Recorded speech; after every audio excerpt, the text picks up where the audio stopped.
Yeah, hey guys, we're excited tonight. We're continuing our Tuesday talks, our Trinity-Pawling football Tuesday talks. They've been great. We've had some great guests, ranging from a bunch of different classes. We're going back in time now to, I guess Paul Mancuso is '06, matriculated to Colgate University, and Chris Coratti is '08 and went to Fordham University. They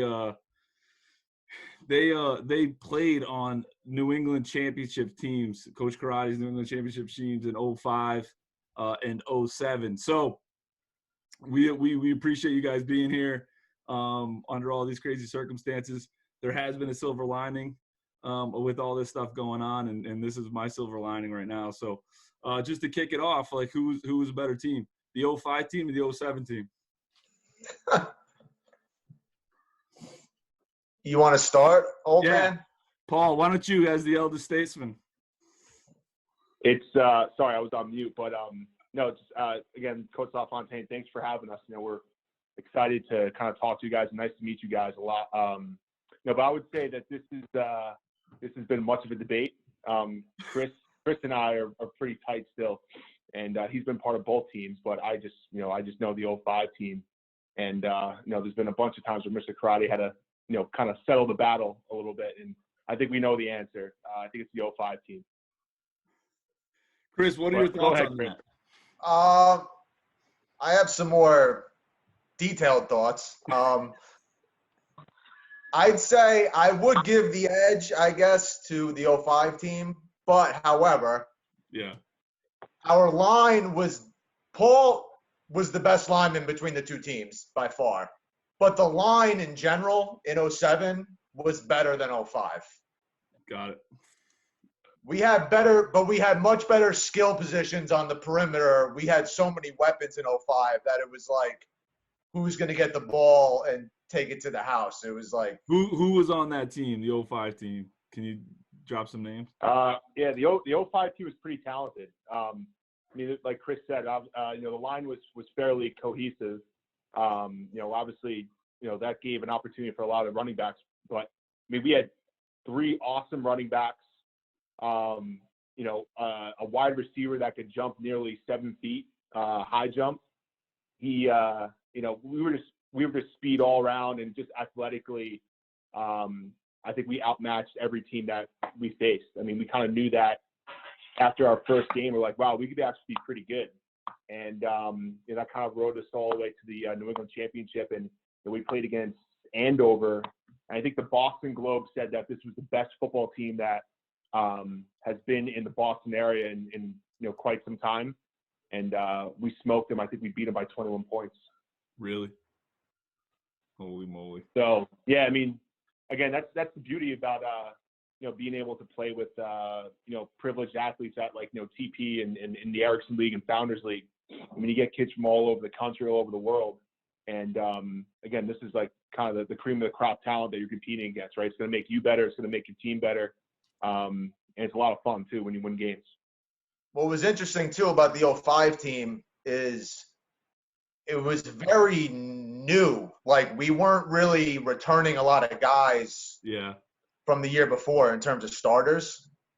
So the fact that we came together that quickly was pretty impressive, and definitely a testament to the leaders. Like, we had a lot of natural leaders. We didn't have to be together for a long time. Guys just, Right. So and the coaching staff, obviously. Coaching was decent. Did you have to overcome? Yeah, decent at best, but they kept us motivated. Coach Coratti, obviously, has been doing this for a long time, but he was the head coach at the time of the '05 championship team. But he has a really distinct way of how to motivate his players, right? And how was that, Paul? How was his motivational strategies there? He had unique strategies with me personally, but overall, he just pushed us really hard, right? Like Chris said, we took a bunch of different personalities from all over the place, and we all came together for a common goal very, very quickly. We all wanted to win, and that's kind of the attitude that was instilled by us, by the coaches, right? So it all kind of started from the top down with attitude. And, then we just kind of went out there and did our thing. And, once we started to win, we really liked it, and we just kept going. It's much more fun to win, right? Yeah. But what was great for my dad that year was that was the first year that Coach Coratti came. And for a lot of years before that, because my dad loves offense. He knows a lot about a lot, but for a lot of the years prior, he was calling the offense, running the offense, but then still kind of like designing the defense and having someone run it kind of. Right. And then Coach Coratti came in. Coach Coratti ran the defense, and my dad was the head coach and ran the offense. And I think that was really good for everybody. It's tough to do both well. Don't forget about Webbs. And yeah. Webbs is there to look good. Coach Coratti, your thoughts on the 05 and the 07 teams, Coach Coratti? I think Chris summed it up pretty well. The line was probably better in 07. We just had so many weapons in 05. We had Greg Harris, who got a full ride to Toledo. He was our running back. We had this. We ran a T backfield kind of look. Christopher was the fullback. The open back was this guy Ron Brocky, who set all kinds of records at his public high school. And then, as Christopher said, we had Martwan Johnston, who got a full ride to Delaware, who in track high jumped 6'10", and he just out leaped everybody for the football. And then Rob Damon was the backup running back, who probably would have been the starting running back in every other team. And Rob Damon was probably one of the best kids that played on the team. He was the middle linebacker. 3-4. Christopher was one of the linebackers, but Rob was the other linebacker, and Rob was a stud. He got a full ride to Rhode Island. It was we played Cushing the first game that year. Yeah. And so I'm a sophomore, and I think we won like 16-2. I played awful on defense. I think Rob Damon had like 19 tackles. Yeah, it was ridiculous. We're watching the film, and I'm like, "What am I? This is like embarrassing."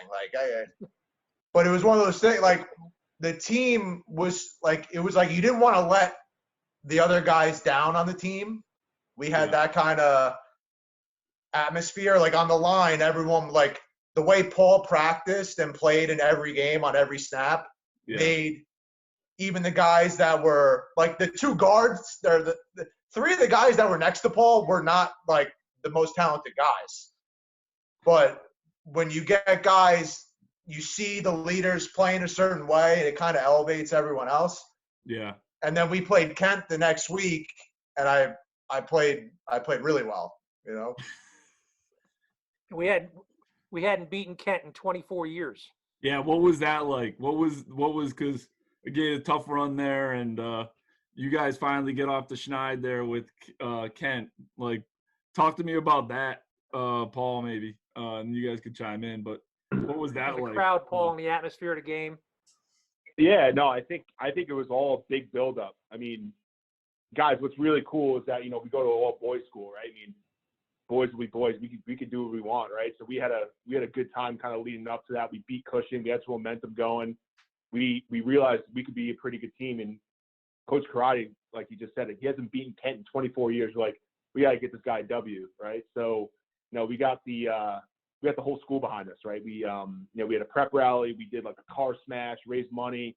What we did, we bought an old junkyard caravan for like, a few $100. We auctioned off like windows and bumpers and stuff like that. People were taking sledgehammers to it, and just got everyone really hyped up for the game. We bought buses and buses of students over to Kent, and we had more of a student body than they did, right? We outnumbered them.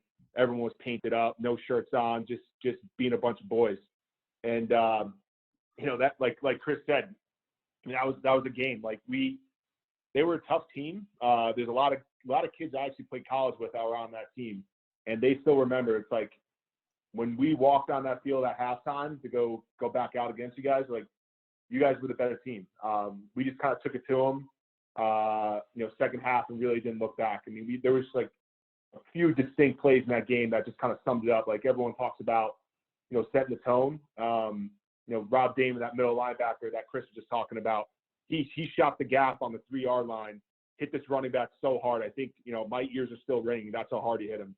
And that just kind of shut everything up from there out. But that was a special moment. I mean, special moment for us, special moment for Coach Coratti, kind of beating his arch nemesis after 24 years. We stormed the field. We brought pieces of the car to the field. I mean, that was just a really, really fun and memorable night. One of my fondest memories playing football at TP. Can I ask who the quarterback was on that team?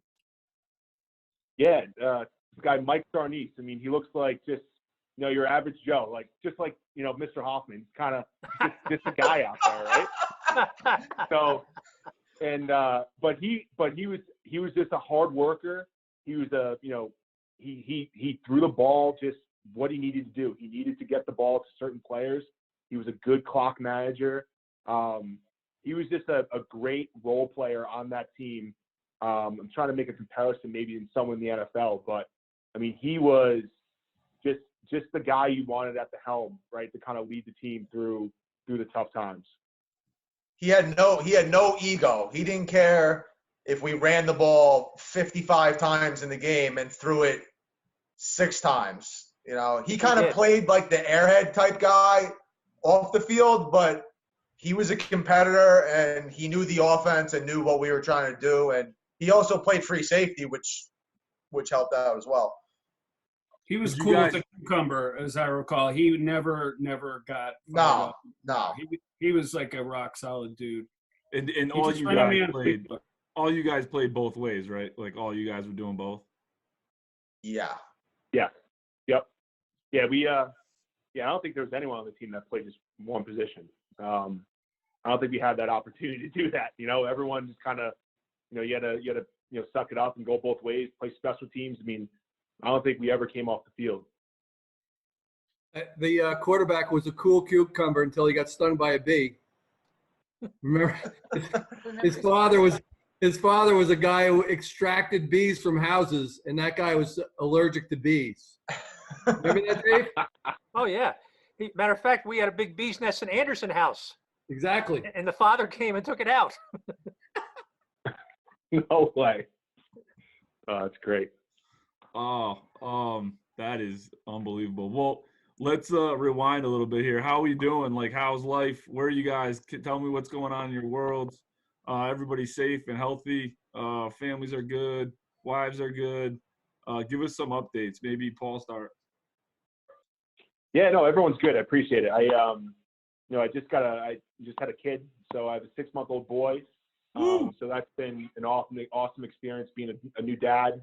Obviously, amongst some crazy times, but everything's great. I mean, I think we kind of just have to kind of take this day by day. Be grateful for the people around you and the support you have around you. And in my opinion, you'll never get time like this with family or friends ever again. I know it's tough for you guys to kind of leave school and leave your friends, but the silver lining of this is that you're going to be with your family, you can be close to your mother and parents, whoever it might be. So take this time and really cherish these moments that you have. Hey, congrats. Yeah, all good here. Go ahead, Chris. Sorry. I'm working. Still going to work. I work Long Island Railroad, so just transporting these essential workers. Just took my cape off a little while ago. But wife is good. She's still working in healthcare, so we're in Queens.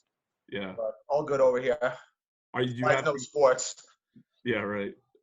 I heard NASCAR starting, so you got that going for you. Oh, it's huge. Yeah. So that's good. You might have to borrow that shirt that you got going on there, Coach. Hey, I'm just buying into Spirit Week, Paul. It's Spirit Week here at Trinity-Pawling School, and it's today's Ugly Shirt Day and Cinco de Mayo. So happy Cinco de Mayo, happy Ugly Shirt Day, and I'm celebrating this, and I did it in honor of you guys. I figured Chris would really appreciate it. So there you go. Yeah. So that's awesome. Well, hey, let's jump into it. So, Paul, like, what are you doing these days? Yeah, so I graduated from college, but I've been working for a company for the last 10 years now. It's a company down in Manhattan. It's an insurance broker. So basically, the company I work for, we do large organization commercial insurance for them. And the job that I'm kind of in the role that I'm in is I'm kind of a client liaison, right? Called relationship management, where I have the opportunity to work with insurance markets, right, which is the underwriters who evaluate the risk, and then basically I manage their accounts and secure the best insurance programs that they could offer. So yeah, I've been doing that for the last 10 years in different capacities. But it's a really good industry to be in. It's kind of like a finance background, but then also, gives you a little bit more flexibility. It's not like you're, crunching numbers every day. It's a lot of client-facing interaction. So that's kind of a way how my career shifted. I thought it was going to be finance business, and I kind of fell into this little niche of insurance and kind of been riding it out and really enjoying it. That's awesome. And Chris, you made a transition. I mean, I would say that you were on staff for a few years there as our football defensive coach liaison. Yeah, significantly underpaid, by the way. You didn't get much there, but we appreciated all your contributions. And I know you were making a run there at Monroe and coached for a few years, and then you made a transition. And but can you talk about that? Yeah. So my senior year at Fordham, I broke my foot and tore some ligaments in my foot at the end of camp. So I didn't play my senior year. So school year's over, and I'm really not done. Like, I was so devastated by the situation that happened, and there was a new coaching staff coming in anyway, so it's not even like I could even try and do a fifth year. So I had to get into football somehow. Luckily, my linebacker coach at Fordham got fired, and they were doing a startup program at a JUCO in New Rochelle, Monroe College. So I got hired as the D-line coach, and I was the D-line coach for a year. And then the D coordinator left, and I became the D coordinator and the secondary coach, and I did that for 2 years. And then started dating my now wife, and just wanted to get into something a little more stable. So I was in plumbing, construction, trying to go in the office a little bit. That wasn't really my thing, like watching the words you put in emails and stuff like that, and it's not really my thing. So yeah, now I work for the railroad, and it's great. The benefits are great. It's, we're always working, and it's still like a camaraderie feeling, like, because you're in a gang, you got guys, you're talking about whatever, what'd you have for dinner last night, this, busting each other's chops. So like kind of like a football locker room situation. But I do still, my dad sends me stuff from a meeting the other night about defensive stuff, and then for 3 days after that, I have a whole notebook full of things written down. So I'm not fully retired yet. Yeah. You have an open invitation too here. So yeah. Sounds like a cry for help. So hold on. So rumor has it, Chris, I'm going to stay with you for a second. Rumor has it, when you were growing up, you went through a phase where you wouldn't wear any pants. You only wore shorts. No pants. Yeah, no pants. No matter what day it was of the year, winter. I know your mom's like one of the best people I know, and she just said I couldn't make him wear pants. Like the school would like send notes home and all this stuff. So tell me about that. Jordan flip-flops. I mean, Jordan flip-flops too. I literally was never cold. I'm still not really cold ever. Like my in-laws and my wife think I'm like crazy sometimes when I'm like outside. And, it's just not soft. You know what I mean? Like, just. So you're saying that every human quite being the that opposite wears of your pants, father. Exactly. Correct. My dad gets lockjaw when it's 50 degrees out. My first year there, I'm like sitting on the sidelines taking stats during football games, and Christopher's in a tank top and shorts in November with snow on the ground playing football. It was nuts. We're all chattering our teeth. That's classic. That's classic. So, Chris, like, obviously, I'm raising my family here, and it's a great atmosphere. But what was some of the great things about growing up at Trinity-Pawling? I mean, for me, it was really the sports and hanging out with like the older guys, from when I was like, I was on the bus. My mom was like monitoring what the movie was like. Is Varsity Blues going to be played on the trip to the game? And going to football and wrestling practice was like that was the number one thing.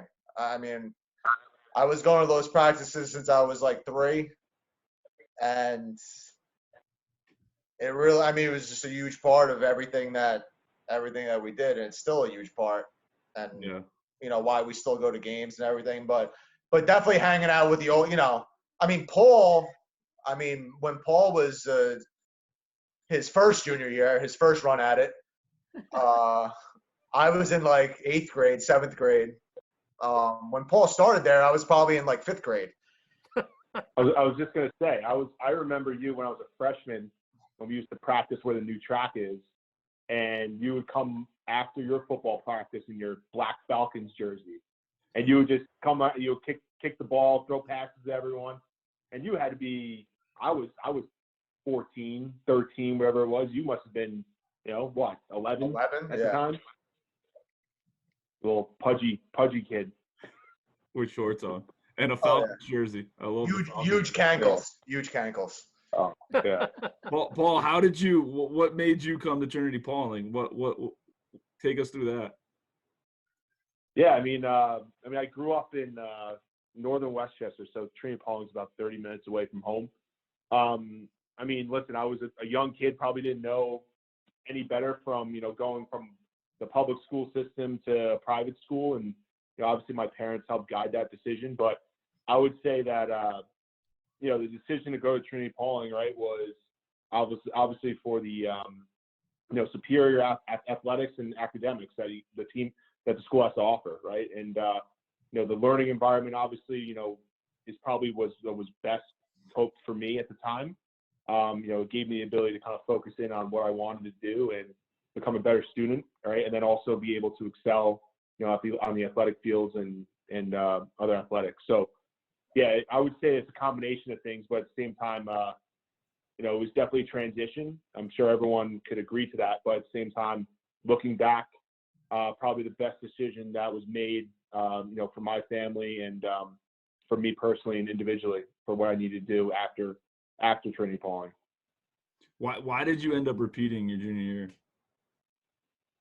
Yeah, that was, I don't know, something new that I think we kind of collectively came to an agreement on. But athletically, I think I wanted to achieve more than where I was. And obviously academically that came with some benefits, but there was a huge jump for me from my first junior year to my second junior year. That year of maturity really allowed me to kind of open up some new doors that I would have never imagined. Obviously it gave me an opportunity to kind of be a leader within the school, right? So that was fantastic. And that carried on for 2 years. Then athletically, I matured. Academically, I matured. I was able to focus in and take some AP courses and do that. But it really opened up some doors athletically because I wanted to play college football in college. And without that extra junior year and that extra year of maturity, I don't think I would have been able to go to Colgate and be successful there. Yeah, awesome. So I coached your brother Matt for my first year here. He was our starting center. I love Matt. I loved his whole he just had a great personality. He worked. I think your brother actually toured my wife and I when we interviewed for the job here. Anyways, like, what did you say to your brothers? Because your brother Mark was in between you and Matt, right? And what did you say to them about Trinity-Pawling? Like, hey, you guys, this is what you got to look out for when you go there. Yeah, I mean, I'm the oldest of three, right? I was the first one to kind of go to school here, and my brother Mark was 2 years behind me. My brother Matt was 6 or 7 years behind me, right? So, it was kind of cool, right? Growing at the school with my brother Mark, we got to play on the same sports and be able to see each other a lot. But my brother Matt, there was a pretty significant gap between us, so he kind of was the new kid, but also had some experience and I guess some feedback from his older brothers. But I don't know. I think kind of them going into school was just kind of embrace it, right? I mean, I know it's definitely a transition. I think I said that earlier. It's just transitioning into a new school is hard in general. But now you're going to be in an environment where you're going to be boarding, with no kind of parents overlooking you, telling you what to do. I mean, you have to really be independent on your own, right? So kind of embrace the opportunity, right? Kind of allows you to find the person you want to be, right? And be the man you want, right? And that's kind of exactly where you guys start. I mean, starting as a freshman boarding there, I mean, you're growing yourself, right? And you're growing the person that you want to be, right? And that's I think that was kind of the advice I gave them. Awesome. So Chris, you're talking to Lincoln. He's 8 years old. He has to deal with me. I coach all his teams, or at least I try to: baseball, lacrosse, eventually probably football. What was it like playing for your dad? Oh, it was awesome. It was great to be like, it's one thing to be on the sideline, a little kid, and you're like, oh, you're happy for dad, we won, or you're disappointed, but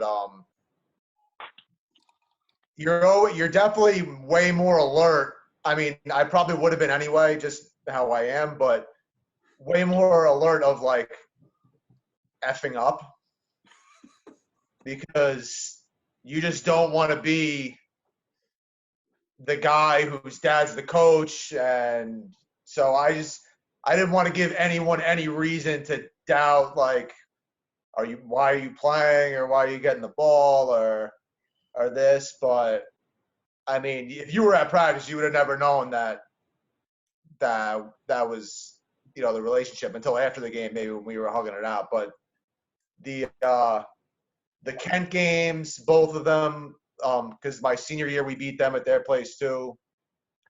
I mean, the background of the Kent games, I don't think it can be missed.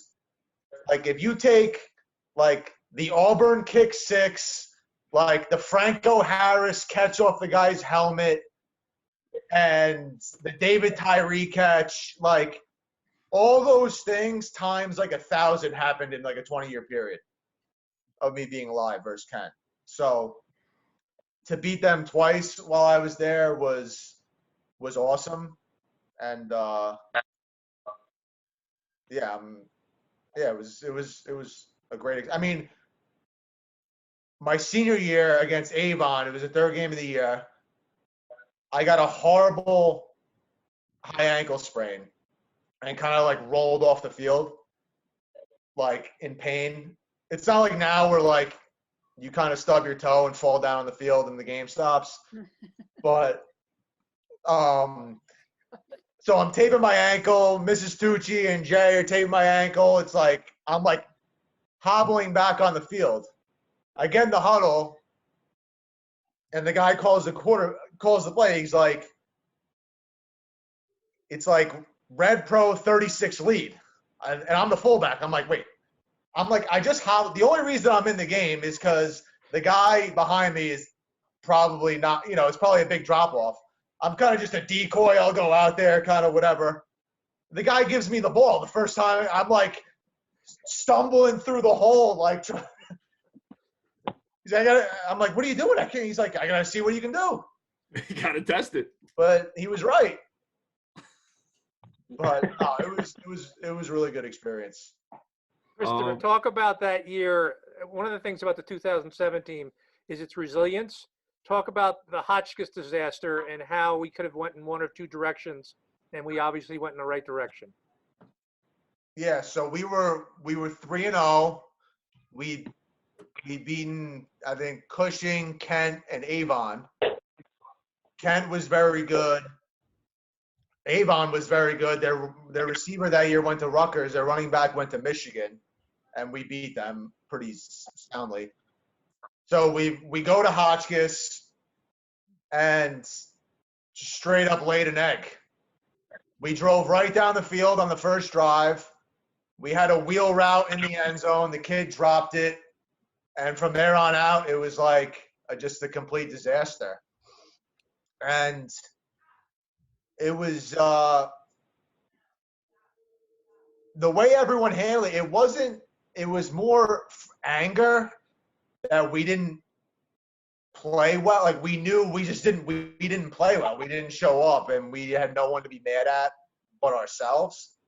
And we literally stomped on everyone's throat every game following. And it was almost more satisfying after that because, you know, you're a senior, you're supposed to be the leader, you can lose the game, you have all these high expectations. And there was no one was really feeling sorry for themselves after that game that I remember. Or, you know, we came to practice and it was the whole motto that year was, you know, the most important game is the next one. You know, like no one, you know, you don't talk about champions and championships, like, but what do you have to do, like, to be a champion, to get there, you know? And it really dialed everyone in. And I mean, you see in college football, LSU was undefeated this year, but like how many times Alabama and Clemson have won? They kind of lose a game and you learn so much more about your team because you could just be a bunch of frauds that weren't playing that well, but the team that you were playing wasn't that good. Right. But my favorite game of all time was my senior year. It was neither championship game. We were playing Salisbury my senior year under the lights. The backstory is we were undefeated sophomore year, won the championship.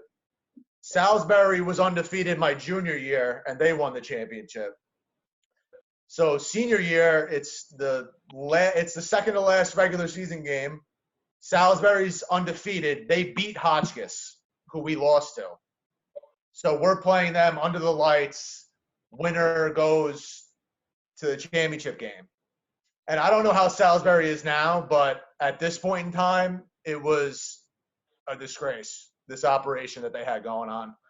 They were faces painted, lined up at the 50-yard line, like taking up the whole field, warming up, barking at you and everything. And we just absolutely destroyed them. We got the ball first. We went down the field. I can still tell you the play. We're on the goal line. They had this kid that was number 52. He thought he was Ray Lewis. He went to Stony Brook.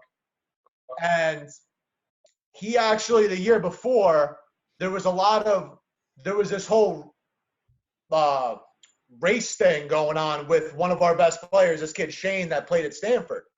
And their fans were yelling stuff to him while we were losing to them at their place. So we get down the field, blue pair, Lee, 44 wham. So I led, and the running back got the ball, and Shane came in motion, and we double-teamed the linebacker in the hole and planted him on the ground and told him it was going to be a long effing day. And that was the happiest I ever been after a game, I tell you. You have a extraordinary way of telling a story, Chris, that I appreciate and love. take us through these guys. Like a lot of these guys, they're at that moment, or they're going to be there soon enough, about the recruiting process. And if you guys can remember, it's a different world now. Chris knows, obviously being in, being at Monroe and stuff like that. But talk to us about like your whole recruiting process and, how that went, why you guys chose Colgate, why you guys chose Fordham. But maybe kick it over to Paul and then go to Chris. Yeah. I think what's important about the recruiting process is kind of you gotta let it come to you, right? I think times have changed quite a bit. I mean, I'm not ripping up film with Coach Coratti anymore, right, on the VHS tape. But now you guys got all this fancy huddles and everything's kind of digital, which is a little bit more accessible and people know who you are, right? If you're making noise, they're gonna find you pretty quickly. I think that word of advice is let the process kind of come to you, but pick a school that wants you to be there, right? I think the reason why I picked Colgate is because I felt an emotional connection. They were successful. They were winning games. They have a great academic school, right? But at the end of the day, there's other schools that were interested in. I actually had a few scholarships too. Patriot League, at the time Patriot League didn't give scholarships, right? They gave like merit-based financial aid, but it was more or less an opportunity for me to go to a school that wanted me to play there. I always had a dream to go play at Boston College, right? Harsh reality is, right, sometimes, you might not be the guy that Boston College is looking for. Not to say that you're settling for another school, right, or a school that's not as, at that pedigree that you're looking for, Division I status. But at the same time, you're going to a school that wants you to play there, and they want you to be successful at, right? So I feel like that was kind of the case in point for me, and the kind of nail in the coffin was Colgate wanted me to go there. I wanted to play for someone that wanted me to play there, and that's how we became successful. We did really, really well there together.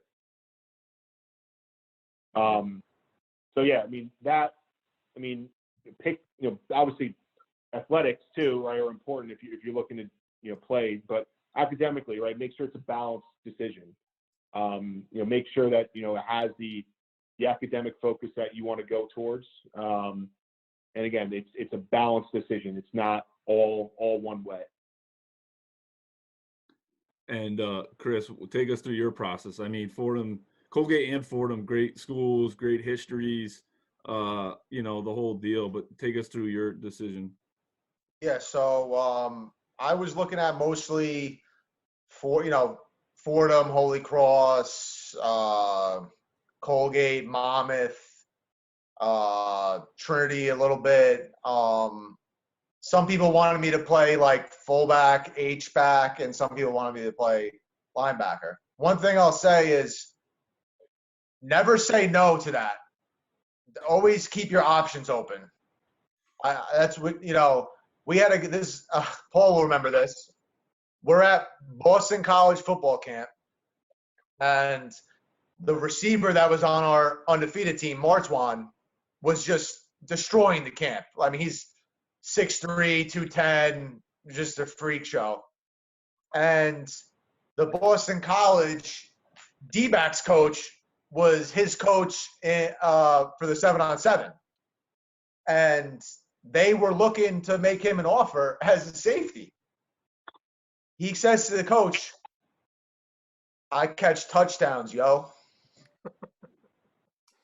I mean, you can't do that. I mean, because these coaches get paid a lot of money to put the best players where they got to be. So if your best position is wide receiver and you get to Boston College, if you're not that great at safety, but you're a really good athlete, maybe you'll play wide receiver. But you really have to keep your options open and don't be so quick to, turn something down.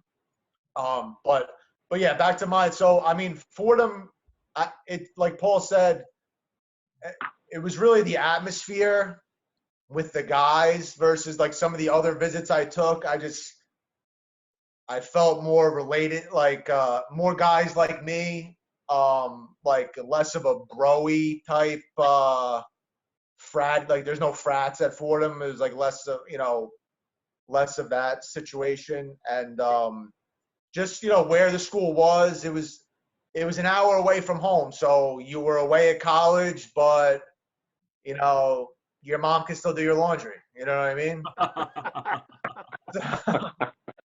So, but no, so because I still went home on a lot for dinner on Sundays and stuff. Another thing I would also say is do not fall in love with a coach, because having been a coach, it's a very fluid job. Chances are there's not going to be the same coaches all 4 years that you are in college. So, I mean, I loved the guy that recruited me at Fordham. And probably in the back of my mind, I made a little bit of my decision because of that. This guy was there for 1 year. He was a D coordinator for 1 year, and he got fired.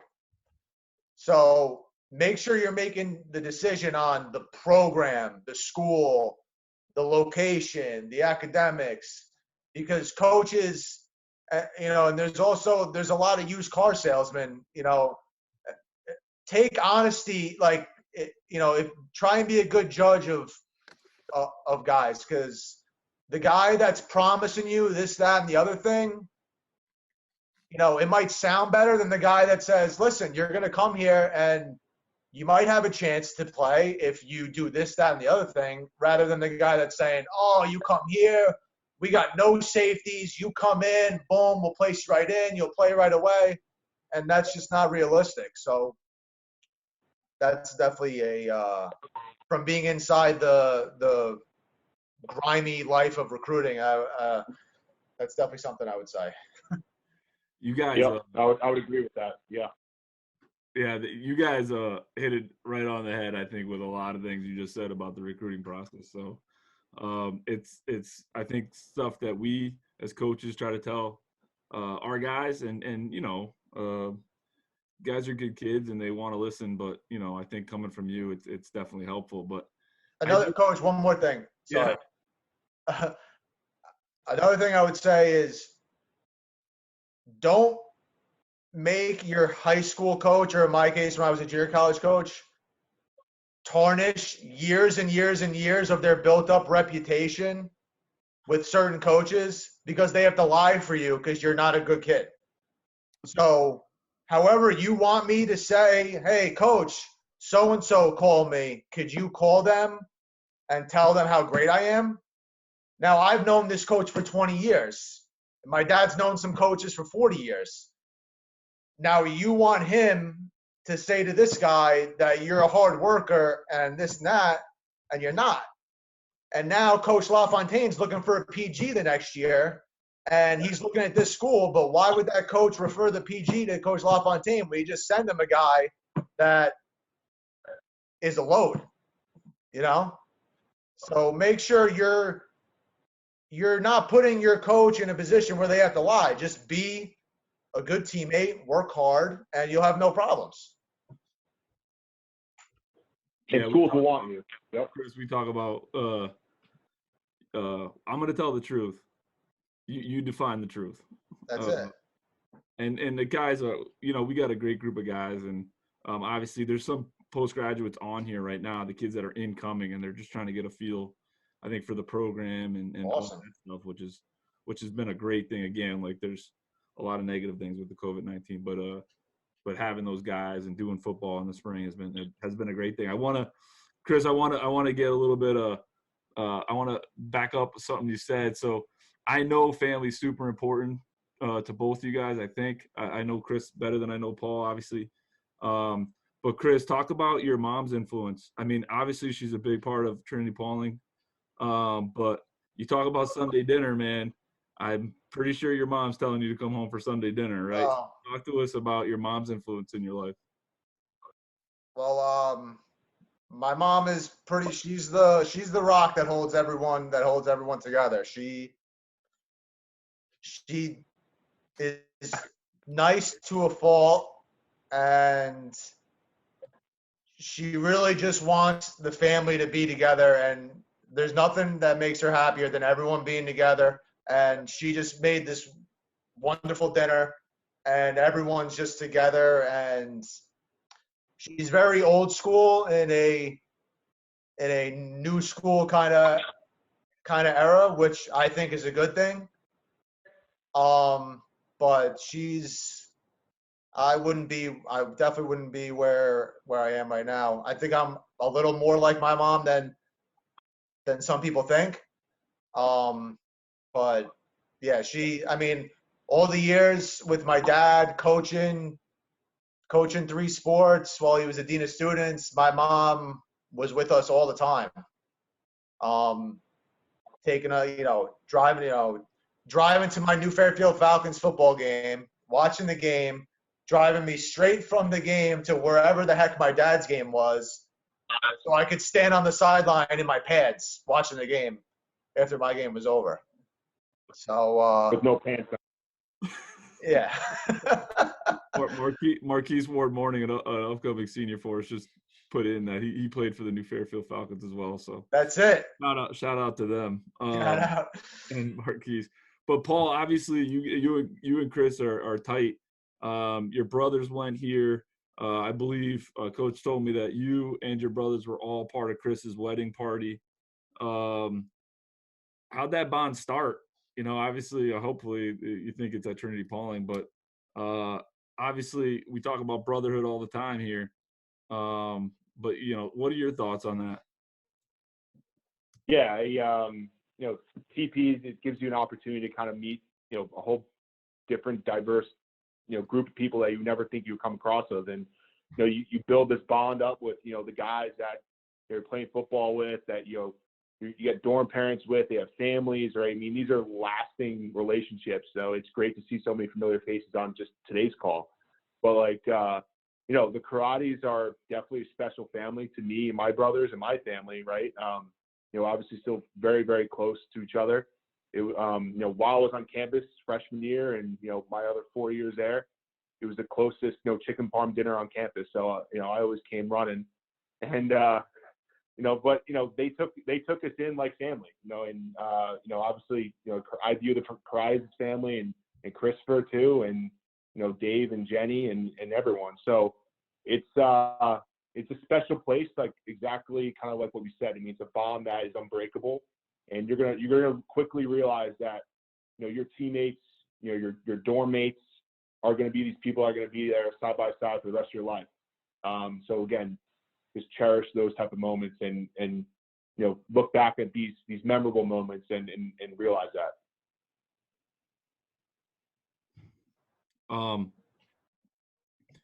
You guys have a bunch of young guys here. They in a innocent way have no idea what they're getting into at college. Athletically, maybe academically, we try to prepare and they try to listen. But what are your thoughts, Chris, maybe going back to you, about the difference between, high school and college football?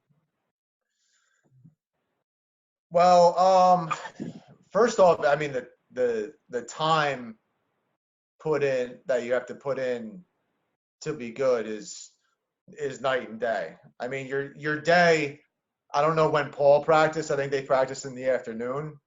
We practiced in the morning. So we wake up at 5, in the training room by 5:30, eat breakfast quick, meetings at 6:30, on the field at 7:45.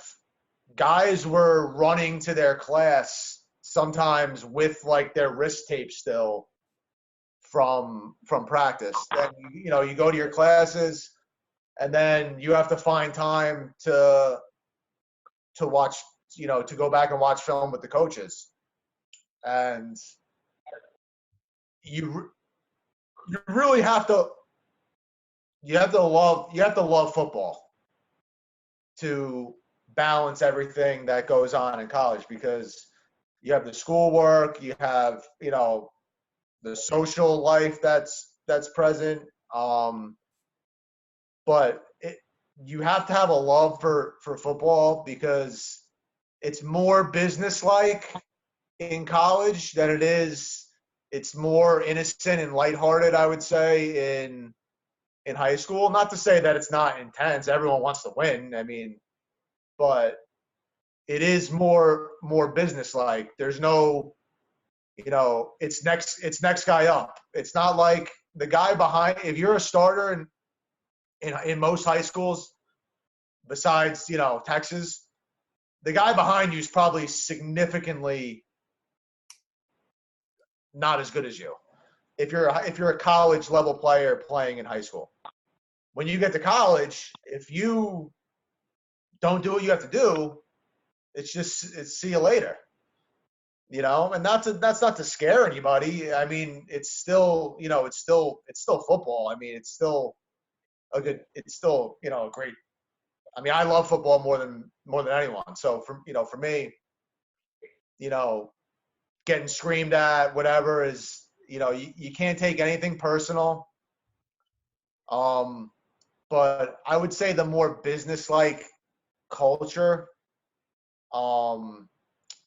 is probably the biggest difference in the time, and also the amount of, I mean, from going to a big fish in a little pond to a little fish in a big pond is a big, a lot of guys. I mean, you've probably been, a lot of these guys are the best players since they were sophomores in high school, and I remember I got to college, and if you're playing with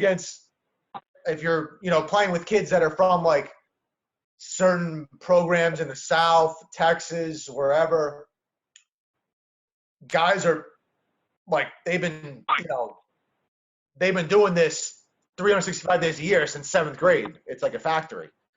So you really have to get up to speed quickly. And the biggest advice I could give is don't get discouraged when you first get there, because there's definitely going to be adversity. I remember talking to Paul about changes in coaches at Colgate and guys kind of jerking him around a little bit with stuff, and he just kept going, and destroyed Fordham both times that I played against them. Paul, your thoughts on cakewalk. Yeah, no, I would say, Chris hit a lot on the head, but I would say outside of the physical talents on the field, the biggest challenge is probably the off the field challenges, right? So, I mean, time management, dedication, commitment. I mean, these are things that you're going to find very quickly if you're going to want to play football or any type of athletics in college. That's your job. And then you also have a job to be a student, right? So you're doing double time than everyone else in that school, right? And don't let anyone ever take that away from you. Depending on where you go, sometimes athletes are kind of look at like, less superior than regular students, or inferior, should I say. It's just they always kind of look at you as a jock or a football guy, right? That's not the case. They have no idea what you're going through, right? And you should let them know that. So I think the biggest challenge is definitely the time commitment and your ability to manage that time, because you're going to be in film at 6 a.m. walking through 4 feet of snow, depending on where you are, right? And the other guys are just rolling over their bed, just after a night out at 2 o'clock in the morning, right? So, put it this way: you're going to work harder than every single student in that school if you're going to pursue college football and academics, and you're going to be a better person for that. Oh, well said. Let's we're right there at 9. But maybe some advice, Chris, like, you guys were here for multiple years, Chris's whole life. But something maybe you wish somebody said to you, Chris. I mean, you were around your dad and your family all your life that, you probably heard a lot of stuff, but something maybe that you wish you listened to, or you wish somebody said to you, some advice that you want to give these guys. Whew.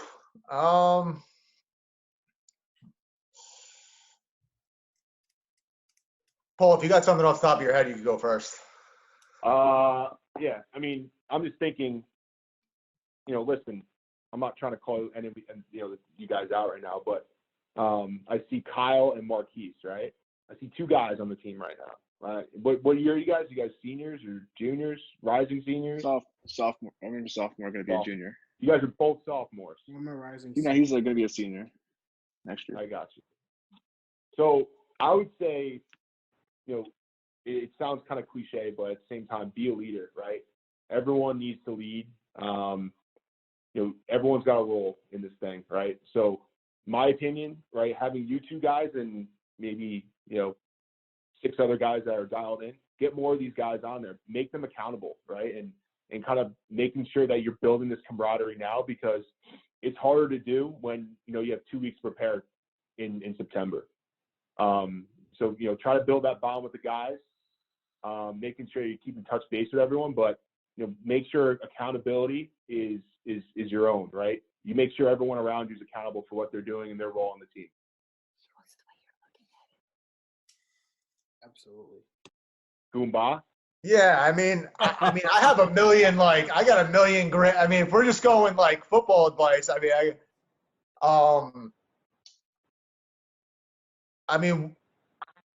one thing I would say is,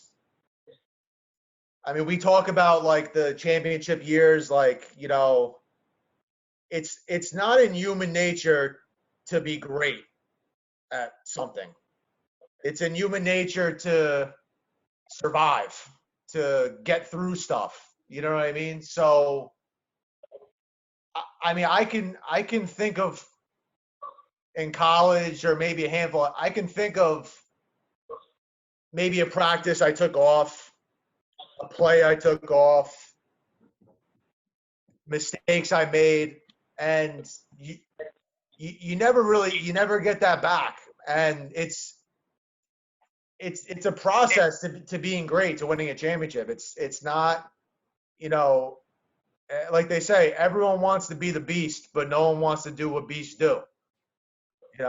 And you need everyone buying in, and at the same time, you can't be a hypocrite. If you're, Paul had credibility on our team because you knew he was busting his ass every day. You can't be the guy that's one day he's, everyone can practice good when it's 60 degrees out on a Tuesday, first practice of the week, let's get it rolling. But when it's Thursday, week 7, it's 30 degrees out, then who's there? Who's still doing those things? You know what I mean? And you need enough of those guys on the same page, willing to do that, to have a special season like we were lucky enough to have. And you have coaches there that are there to push you, but in my experience coaching and playing, the best teams are self-motivated. You have coaches there to guide you, and yeah, they should motivate you when you guys are not needed a little kick in the butt. But the best teams are definitely self-motivated. And if you have a goal of playing somewhere, there's a process that goes into that every day. Coach, do you have anything? No, I think they hit it all. I think it's good. You guys were. You can go to sleep now, Coach. Thanks, Paul. He's fading. He's fading. You guys, I appreciate everything, man. You guys were right on the money with all the messages. And it's great to hear, again, from different voices. I think it's great for our kids to hear from different voices, just the truth. You guys were honest, insightful, and direct. And, again, guys that are doing well, went to great schools, having great, the families coming. Chris, no pressure. And Paul, Corona. What are you gonna do? There'll be one in 9 months. Hey, yeah, there'll be one in 9 months. I just want to say thank you to Christopher and Paul. I miss you guys, and it's so great to see you. And good luck with your marriages and your families. I love you guys. Mr. Foster wants to say something too. You know, I go as far back with these guys as anybody, and I remember Christopher. All he ever wanted to do was play, play, play, play. And this little thing that we're in right now, when I see all the faculty kids out playing all the time, I just think of Christopher and the Taylors and Megan and all those kids making up games all the time, just going out to play. And then when he was way too good for all of them, then he went to football practice and wrestling practice. And Paul, you guys, I think Christopher hit it right on the head with leadership, and he was one of the leaders of a championship football team, a New England championship wrestling team, which I think, Dave, we only have one of those. Yep. And we won the Founders League track meet, which was, I mean, those three things in the same year it will never happen again. It was amazing. So thank you guys for coming on. Yeah, no, again, it was a pleasure seeing, obviously, all these great faculty members. I mean, these guys are people that I looked up to, for 5 years. And, Mr. Hoffman said, love you, man. I mean, love everyone here. A lot of love to the TP family. And also, you guys, Paul took second in the national preps at Lehigh at heavyweight. So. had to get I was that more in. athletic than all these guys. They're all dead stitch. Coach Loff, if you wanted to give my email to anyone that wanted to talk football or D-back stuff, defense, any football stuff or recruiting stuff, or you could feel free to give that out because I'm always dying to be talking about football with somebody. Awesome. You guys are the best. Again, be safe, be healthy. Take care of that baby boy, Paul. And we love you. Hey, roll Pride. See you guys. Thanks, Paul. Thanks, Christopher.